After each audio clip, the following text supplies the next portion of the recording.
Good morning mga hunter. Dito tayo sa tabing ilog.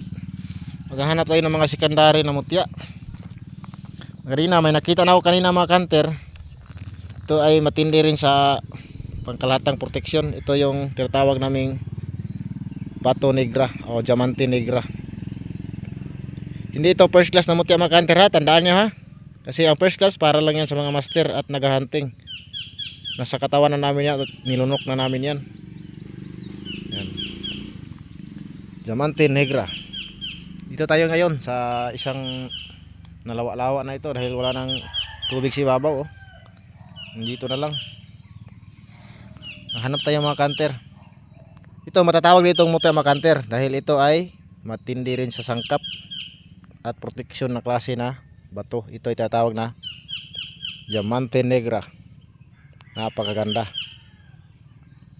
Tinatawag din itong black alitaptap. Yan o. Bihira lang ito mga kanter makikita. Buti na mapakita kagad sa akin ngayon. Yan mga kanter, sasabi ko sa inyo ang katotohanan na ang mga first class na mutya ay katulad nung sa lula ko o sa pinsan ng lula ko na ang apelyido niya ay Sabanal. Nasa Jinsa nakatira yon. 7 beses na yon na matay mga kanter pero buhay pa rin hanggang sa ngayon. Yun ay may dalang tuga. Tinatawag na tuga. Yung first class na mutya, tuga yon. At saka yung nilunok mo na mutya. Uy, may dumaan na motor. Nandaaran kasi yan dyan mga kanter. Dito tayo sa tabing ko ano. Pero may napansin ako dito mga kanter. Sana hindi hulin. Ayan. Yan o, sana hindi hulin. Uy, mutya ito ng tubig mga kanter. Kung sa aking palagay, ito ay hindi first class na mutya ng tubig. Ito ay tinatawag na para siyang ano mga kanter, yung gemstone na nahugis bilog na siya mga kanter. Ayan o, tingnan natin mabuti ha. Ay, hindi siya hulin kasi iba yung ano niya. Iba yung texture niya.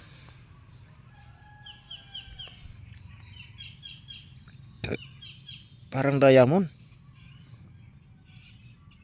Itong ganito mga kanter, tinatawag din namin itong mutya ng tubig dahil siya ay kakulay ng tubig. Pero hindi first class. Hindi lang first class. Hindi pwedeng lunukin. Pwede mo lang itangan. Kasi ito, nakita mo sa ilog at hindi naman siya hulin. Ayan o. Oh. Iba naman yung hulin.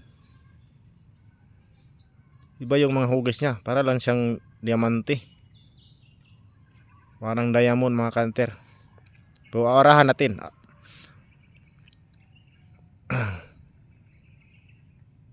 Kung may bisa siya.